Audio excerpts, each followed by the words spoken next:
सो अब हम देखेंगे सेमी सर्कुलर कैनाल के बारे में और उसका क्या फंक्शन है. Okay, so that there are 3 semi circular canal as you know. तो यहाँ पे एनाटॉमी में दिखा है 3 semi circular canal. First one is the anterior canal, second one is the posterior canal and the third one is the horizontal canal. नाम इसका है horizontal canal. इसको लेटरल कैनाल भी बोलते हैं, लेकिन ये फुल्ली हॉरिजॉन्टल नॉर्मली नहीं होती. But if you tilt your head 30 degree forward, if you tilt your head 30 degree forward, then this horizontal canal becomes fully horizontal compared to earth. तो अगर आपने अपना हेड 30 डिग्री फॉरवर्ड ले लिया है तो हॉरिजॉन्टल कैनाल फुल्ली हॉरिजॉन्टल हो जाएगी compare to earth. Anterior canal at that time 45 degree forward और आउटवर्ड होगी, while posterior canal at that time 45 degree backward and outward होगी. And anterior canal and posterior canal दोनों होगी vertical plane में. Clear? तो if you tilt your head 30 degree forward, then horizontal canal remains horizontal, while anterior canal and posterior canal remains vertical. Anterior canal 45 degree forward and outward, while posterior canal 45 degree backward and outward. Okay. Now अभी हमने देख लिया semi circular canal का receptor organ कौन सा है, crista एम्पुलारिस. इसका function क्या है, मेनली रोटेशनल एक्सीलरेशन. तो हेड का रोटेशनल मूवमेंट मेनली पिक करता है आपका क्रिस्टा एम्पुलारिस, वाइल हेड का लीनियर एक्सीलरेशन मेनली पिक करता था यूट्रिकल एंड सेक्यूल. यूट्रिकल सेक्यूल का एक और भी फंक्शन हमने देखा था. क्या फंक्शन था? Static equilibrium. तो सेमी सर्कुलर कैनाल काम करेगी नॉट अ स्टैटिक इक्विलिब्रियम, लेकिन मेनली काम करेगी semi circular canal in case of rapid movement.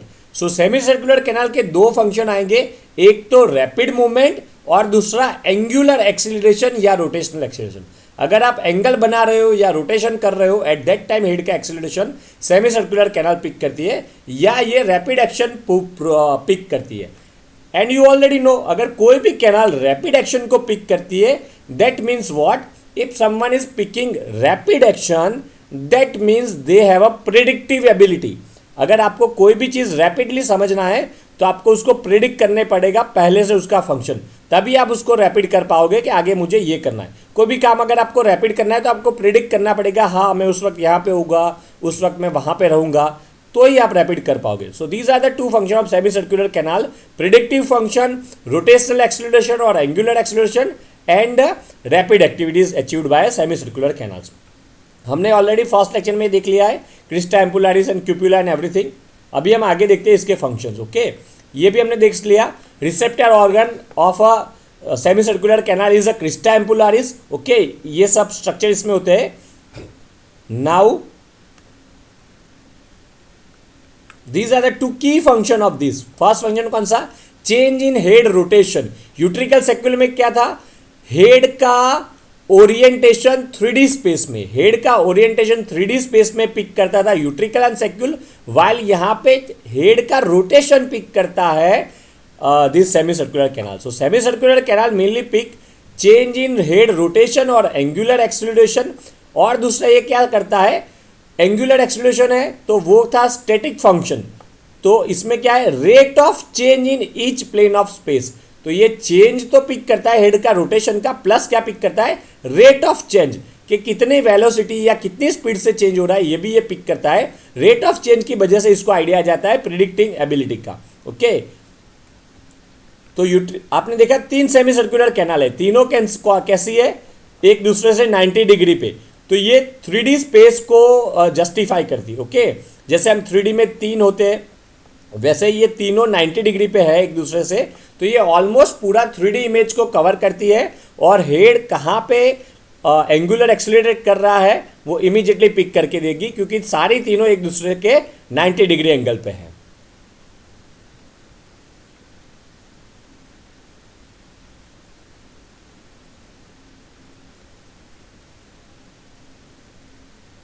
अब हमें यहां पे देखना है function of semi circular canal. First function कौन सा? Respond to a rotational acceleration और angular acceleration, maintain a dynamic equilibrium not a static one.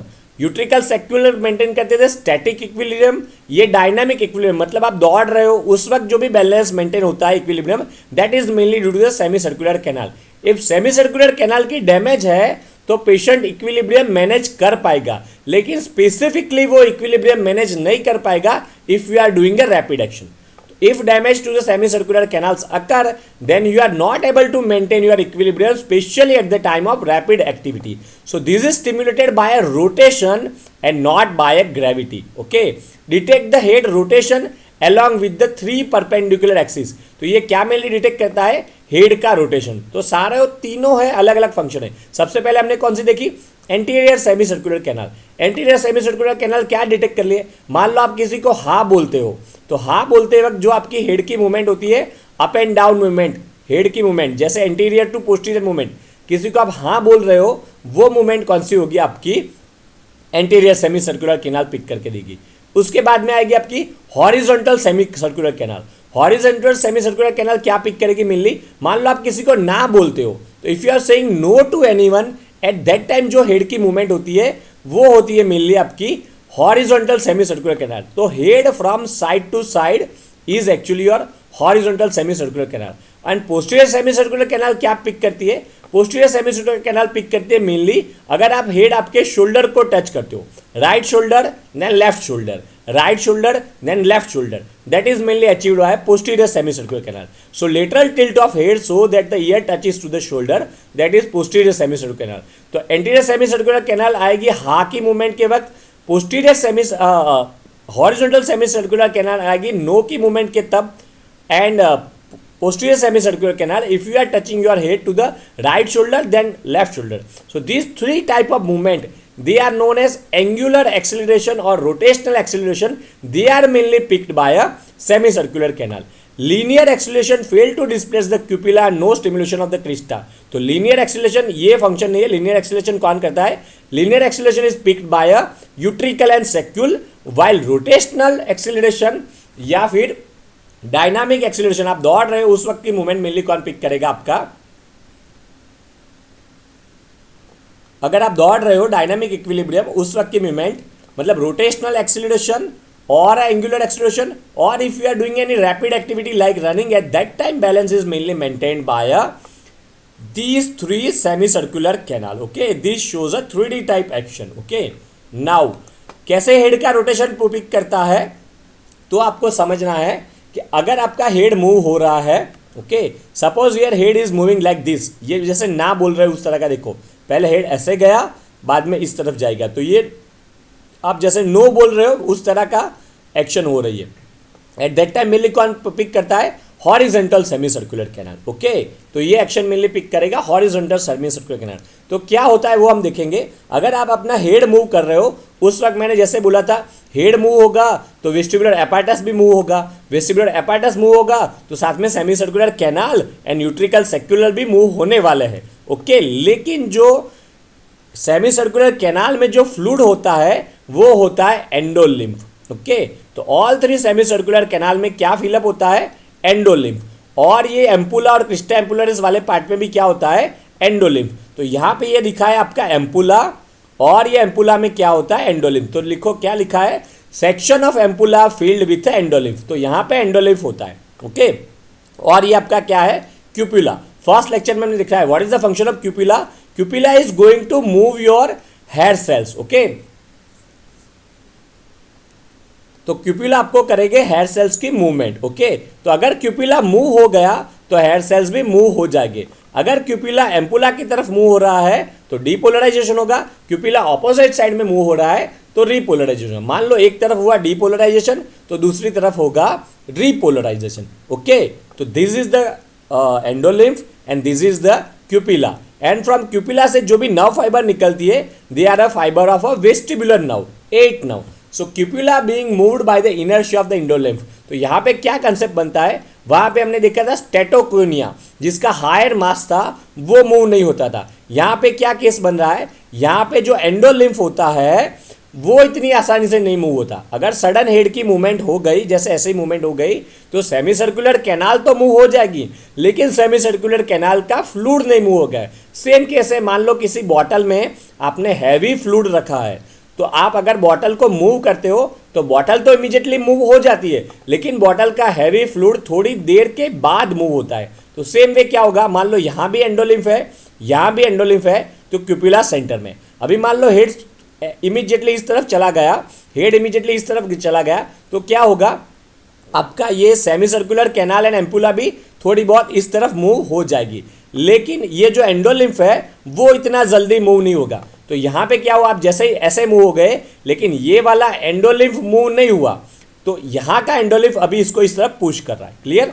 Normally ये सेंटर में रहता है क्योंकि दोनों तरफ एंडोलिम्फ मेंटेन रहते हैं। जैसे ही इमीडिएट मूवमेंट आती है, सेमी सर्कुलर कैनाल मूव हो जाती है, एम्पुला मूव हो जाता है, लेकिन एंडोलिम्फ का फ्लूइड मूव नहीं होता। इसकी वजह से एक तरफ एंडोलिम्फ का फ्लूइड लार्ज अमाउंट में इकट्ठा होता है और दूसरी तरफ लेस होता है। दैट्स वाई ये क्यूपुला का बेंडिंग होता है। तो क्यूपुला बेंडिंग इस तरफ हो गई, इस वक्त लार्ज अमाउंट में सिग्नल जाएंगे। तो एट रेस्ट मान लो 100 सिग्नल जा रहे हैं, तो जैसे ही आपने रोटेशन स्टार्ट किया, eight that time large amount 100 से भी ज़्यादा सिग्नल पहुंचना स्टार्ट हो जाएंगे। अभी मान लो आपका रोटेशन चालू ही है, if you are rotation continuous, तो थोड़ी देर में ये क्यूपुला इलास्टिक होता है और सिग्नल बंद हो जाएगी। क्योंकि क्या होगा, जैसे स्ट्रेटोकोनिया मूव हो जाते थे, तो इनर्शिया का मतलब ही ये है कि कोई चीज़ जल्दी से मूव नहीं होगी, लेकिन एक बार मूव हो गई तो वो जल्दी से स्टॉप भी नहीं होगी। Okay, so what do understand by inertia? You have to do so many efforts to move something, but once something is moving, you required again tremendous effort to stop that thing. Clear? You required tremendous efforts to stop this thing. तो कोई चीज़ को move करने के लिए भी high amount में efforts चाहिए, और कोई चीज़ को वंस मूवमेंट स्टार्ट हो गई तो उसको स्टॉप करने के लिए भी हाई अमाउंट में एफर्ट्स चाहिए। इसको बोलते हैं इनर्शिया। तो इनर्शिया की वजह से डक्ट तो मूव हो जाएगी, एम्पुला मूव हो जाएगा, लेकिन फ्लूइड देर से मूव होगा, तो क्यूपुला के मूवमेंट आएगी और सिग्नल लार्ज अमाउंट में जाएगी। पर थोड़ी सेकंड्स के बाद सेमी सर्कुलर डक्ट भी मूव होती होगी, उसी के साथ इक्वल अमाउंट में एंडोलिम्फेटिक फ्लूइड भी मूव होगा।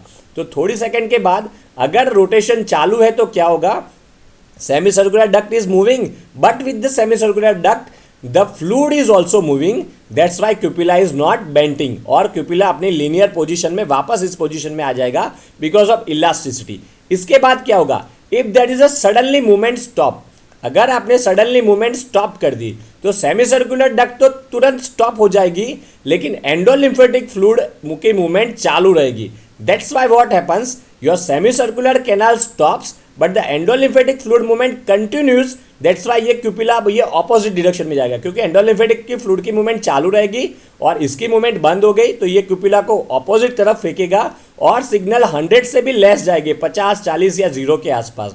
इसके बाद थोड़ी सेकंड के बाद इलास्टिसिटी की वजह से क्यूपुला वापस आएगा। तो 4 मूवमेंट आएगी, ये क्यूपुला एट द बिगिनिंग, इसके बाद ऐसा क्यूपुला होगा when you are actually starting your acceleration, when you are causing rotational acceleration starting at that time, this is the movement of cupula.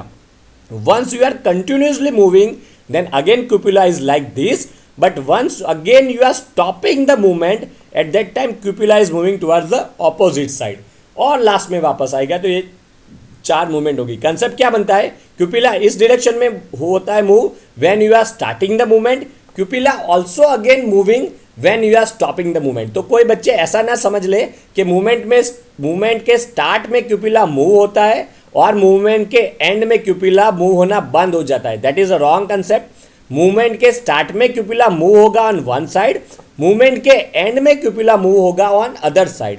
Movement stop है या कंटिन्यूस मूवमेंट हो रही है, दोनों कंडीशन में क्यूपुला मूव नहीं होगी।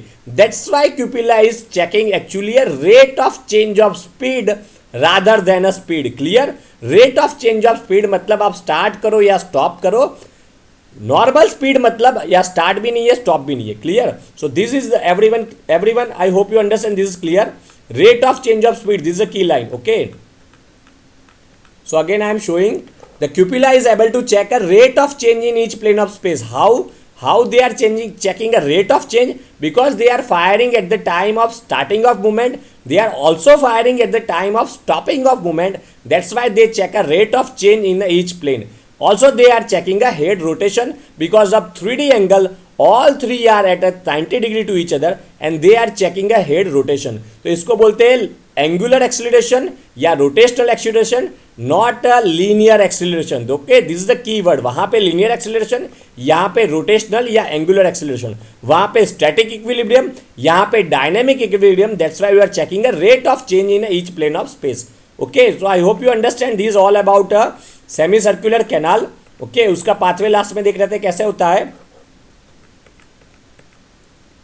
Okay, head rotation, head start rotation in any direction, that is the angular acceleration, then the semicircular canal moves while endolymph remains stationary because endolymph has a high inertia. That's why bending of cupula occur, and cupula causes bending of head cells. That's why depolarization occur with continuous rotation. क्या होगा? With continuous rotation, rapid receptor adaptation occur, and that's why endolymph is also begin to rotate as rapidly as semicircular canal, and cupula moves back to their normal position due to elastic recoil. Clear? So at the moment start, endolymph does not move. That's why cupula moves and head cells moves and depolarization occur. But due to the continuous movement, the continuous movement causes equal movement of endolymph as well as semicircular canal. तो अगर आप continuous movement करते हो at that time क्या होता है, जो speed से सेमी सर्कुलर कैनाल मूव होती है उसी स्पीड से एंडोलिम्फ में मूव होता है, एंड कुपिला वापस अपनी नॉर्मल पोजीशन में आ जाता है due to elastic recoil. When you are actually stopping the movement, again the cupula is moving in the opposite direction, and then hyperpolarization occur, and all these changes also occur. Okay, and then finally again the cupula moves back to normal position. Okay, so stoppage के वक्त भी वही, stoppage of rotation, semicircular canal stop moving while endolymph still continue moving. So that's why cupula bends in the opposite direction. Hair cell discharge become almost zero. After a few seconds stoppage of rotation, endolymph stop moving and cupula again comes back to normal discharge. Okay, so this is all about how this linear acceleration function. लेकिन और एक चीज आपको याद रखनी है, predictive function of semi circular canal, क्योंकि ये रैपिड एक्शन के वक्त आ रहा है तो प्रिडिक्ट, अगर आप दौड़ रहे हो और सडनली आपका हेड राइट में हो रहा है, आपको राइट की तरफ जा रहा है, तो you have to required a predictive function. If you are not doing a predictive function तो ये आप फॉल हो जाओगे, आप बैलेंस मेंटेन नहीं कर पाओगे. So semi circular canal are important in maintaining both static equilibrium as well as dynamic equilibrium, क्योंकि डायनेमिक के लिए पहले स्टैटिक का तो पता ही होना चाहिए, लेकिन इसके मार्क नहीं मिलेंगे फिर स्टैटिक के. मेन आपको डायनेमिक इक्विलिब्रियम लिखना ही लिखना है, तो ही आपको मार्क कवर होंगे. Semi circular canal predicts the disc equilibrium. Semi circular canal क्योंकि वो रेट ऑफ चेंज पिक करता है, रेट ऑफ चेंज से क्या होता है, इमीडिएटली प्रिडिक्ट हो जाता है कि आप कहाँ पे पहुँचते हो. मान लो कि आप पहले अटेंडेंस में बंक लगा रहे हो, तो सबको पता ही होगा कि बाद में पहले में बंक लगाया, बाद में तीसरे में बंक लगाया, तो पांचवें में बंक लगाएगा. इसको बोलते हैं rate of change. Okay, same way यहाँ से पता चलता है रेट ऑफ चेंज के कितनी मूवमेंट हो रही है. उसी पिक्चर से सेमी सर्कुलर कैनाल प्रिडिक्ट कर रहा है, क्योंकि they are checking not only speed, they are checking rate of change in the speed. तो वो फ्यूचर को प्रिडिक्ट कर पा रहे हैं. जैसे आप 10 रुपया खर्चा कर रहे हो आज, फिर सेकंड ईयर में 20, फिर थर्ड ईयर में 30, तो सबको पता होगा कि फोर्थ ईयर में 40 रुपया खर्चा करेगा. लेकिन वेरी गुड फॉर MBBS, क्योंकि यहाँ पे ऐसे फोर्थ ईयर नहीं होता, first second and third MBBS होता है. वैसे तो 5 साल चले जाते हैं. ओके, ठीक है. Okay, now again stimulate the equilibrium center and makes appropriate anticipatory correction. तो ये predictive function की वजह से anticipatory correction कर देता है और rapid changes के वक्त भी balanceless नहीं होता. तो that is the function of semicircular canal. तो I hope you understand this semicircular canal very nicely. Very important topic. Clear हो गया होगा. Semicircular canal mainly predictive function, rapid function, angular acceleration and rotational acceleration. These are mainly picked by a semicircular canal as they are present in all three spaces. Okay, anterior, posterior and horizontal. Okay, तो I hope you understand this. अभी last में थोड़ा सा tricky part जो आएगा वो हम देखेंगे, कि थोड़ा बहुत एक ट्रिकी पार्ट है, एक दो चीज़ें वो हमें देखनी है. ओके, तो वो लास्ट लेक्चर में मैं कवर करता हूँ. I hope